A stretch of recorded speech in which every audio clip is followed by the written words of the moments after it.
আসলে বাংলাদেশ জামাত ইসলামের উনি কেউ না, উনি কোনো সংগঠনের সঙ্গে যুক্ত নাই, ওনার কোনো পদ নাই, পদবি নাই। পিস্তল ছিল, ওরা গুলি নিয়ে গেছে, ঢাকা ফায়ার পর্যন্ত করেছে এক রাউন্ড। এখানে লক্ষ্য করে তারা গুলি চালায়। এক পর্যায়ে আমরা পিছিয়ে সরে গেলে তারা ফাঁকা ফায়ার করে চলে যায়, এখান থেকে গাড়ি মধ্যে চলে যায়। আচ্ছা, উনি কি কোনো পদবি বা রাজনীতি? জামাতের কোনো পদবি নাই, উনি দালাল।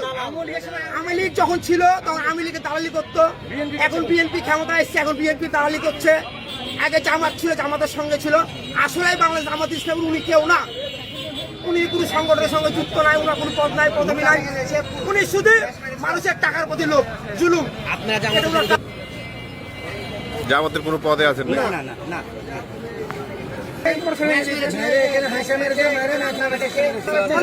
গাড়ি বিক্রয় করে কিছু টাকা দিয়েছিলাম ওনাকে অগ্রিম হিসাবে, বায়না হিসাবে। এখন গাড়িটা নিবো না, গাড়িটা নষ্ট, বায়নার টাকা ফেরত চাওয়ার কারণে তিনি আমার প্রতি চড়া হয়। এই গাড়িটা কি? এই গাড়িটা না, আরেকটা গাড়ি ছিল, ওই গাড়িটা কিন্তু চড়া হয়, সে গাড়িটা আমরা নিবো না, গাড়িটা নষ্ট। এ কথা বলাতে তিনি আমার চড়া হয় ক্ষিপ্ত হয়ে আসেন।